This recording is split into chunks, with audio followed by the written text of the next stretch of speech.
কাঁদছো কেন মা? কাঁদছো কেন মা? কাঁদছো কেন? চোখের জল মুছো বাবা, চোখের জল মুছো। এরা ভিখিরিকে ভিক্ষেও দেবে না, আবার লাথি মেরে দাঁড়িয়ে দেবে না। আমার সাথে চলো মা, তোমরা আমার সাথেই চলো। বাবা তোমার ভাগে, তুমি নিয়ে যেতেই পারো। মা আমাদের ভাগে, তাকে টানছো কেন? বাড়ি থেকে চলে গেলে তোমার খুব কষ্ট হবে, তাই না বৌমা? আর শুভম, তুই মাকে এভাবে কষ্ট দিচ্ছিস? ওরা তুই মানুষ না জানোয়ার? আমি জানো যত বড় মুখ নয় তত বড় কথা। ওকে তো আমি মুখ দিয়ে মুখটা ভেঙে দেব।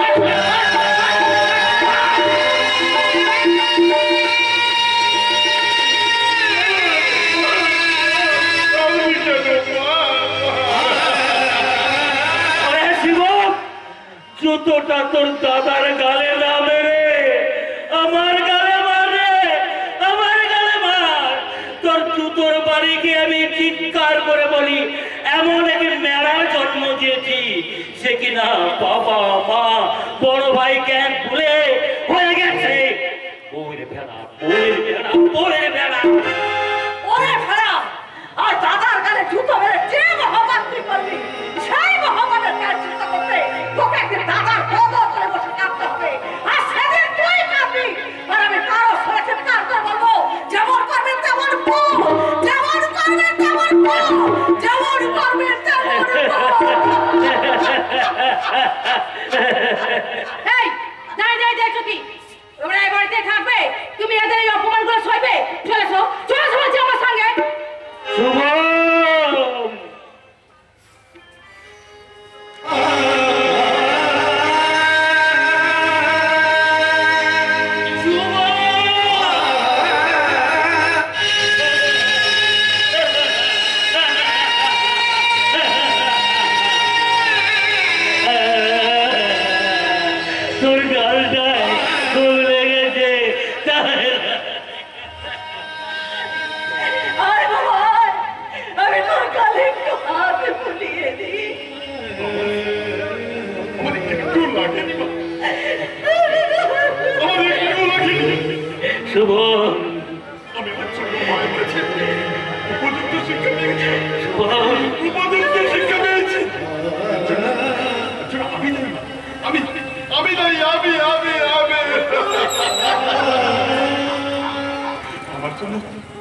আমার জন্য তোমাদের ফেলতে হচ্ছে চোখের জল, আমার জন্য সংসারটা ভাগ হয়ে গেছে, এর জন্য আমি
আমাকে নিয়ে কোন খেলা খেলছো ভাগ্য বিধাতা?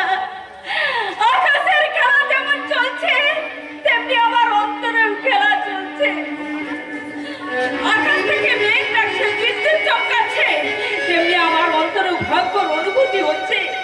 মেঘ থেকে যেমন বৃষ্টি ঝরে পড়ছে, তেমনি আমার দু চোখ থেকে বয়ে চলেছে অবিরাম উত্তাপনের ধারা। আমার ও বাড়ির দিক থেকে কান্নার চেঁচামেচির শব্দ পেলাম।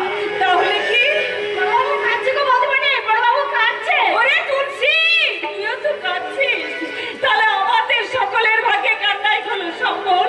কেন আমার হলো বৌদি? ওই মুখপুরা ভগবানের যে এক চোখ কানা, শুধু ওদেরকে দেখতে পায়। ওই কানা চোখে আমাদেরকে দেখবে কেমন করে বৌদি? তুলসী, কেন এমন হলো গো বৌদি? বৌদি, আমি এখন যা, বাড়ির মধ্যে যা তুলসী, তুই যা।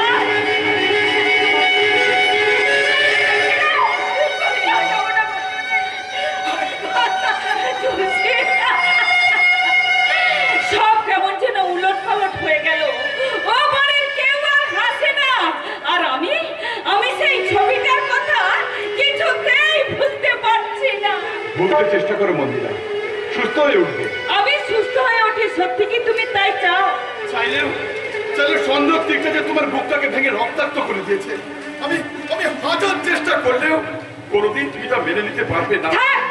জ্ঞান দিও না, আমার আর ভালো লাগে না। ভালো লাগতে পারে না। পৃথিবীতে ভালো কথার কোনো মূল্য নেই। তা যদি থাকতো তাহলে আমার চাকরি চলে যেত না, ছোট ভাই আমাকে জুতো মারতে আসতো না, বাবাকে বইতে হতো না ওই প্রেমানন্দজির পায়ের জুতো। সবাই আছে তোমার, বিশ্বাস আছে আমার উপর? নাকি ছবিটা ছিল যে তোমার কাছে সত্যি হয়ে রয়ে যাবে? না না না, কি বলছো তুমি? না না না, তুমি আমার মাথায় হাত রেখে বলো, সেই ছবিটা সেই মেয়েটার সঙ্গে তোমার কোনো খারাপ সম্পর্ক নেই? ভালো খারাপ কোনো সম্পর্কই নেই। তুমি ঠিক আগের মতো আমাকে ভালোবাসো। স্বামী স্ত্রীর বন্ধন যে জন্ম জন্মান্তরে, তা তো আগে বা পরে বলে কিছুই হয় না। বুঝেছি, আমি জানি তুমি কোনো অন্যায় কাজ করতে পারো না। আমায় তুমি ক্ষমা করো। মন্দিরা মন্দিরা মন্দিরা, আমি যদি অসৎ পথ অবলম্বন করতাম তাহলে আমার বাড়ি হতো, গাড়ি হতো। এই ভট্টাচার্য বাড়ির অর্ধেকটা জুড়ে যেমন একটা মানালি মেনশন করে উঠেছে, তেমনি আর অর্ধেকটা তো আরেকটা বাড়ি হতো। আর আমি সেই বাড়ির নাম রাখতাম বাবা মায়ের দাস। মাকে ওরা খুব কষ্ট দিচ্ছে, তাই না? তুমি মাকে আনতে পারো না? আচ্ছা, মাকে আনতে গিয়ে কি ঘটনা ঘটে গেছে তুমি কি তার কিছুই শোনোনি? না, তখন আমি ঘুমিয়েছিলাম। শোনো, যেটুকু খাবার আছে বাবার জন্য তুলে রেখে অবশিষ্টটা তুমি আমি একসঙ্গে বসে খাবো। তারপর তোমার মুখ থেকে আমি সব কথা শুনবো, কেমন? যাক, মন্দিরে অনেকটা স্বস্তি পেল। কিন্তু আর কদিন? ডাক্তার তো বলেই দিয়েছে ওর শেষের ঘন্টা বাজার সময় হয়ে গেছে, ওর ক্যান্সার হয়েছে। যে কটা দিন ওকে হাসি খুশিতে রাখা যায় সেটা একবার চেষ্টা করে দেখবো। আসতে পারি?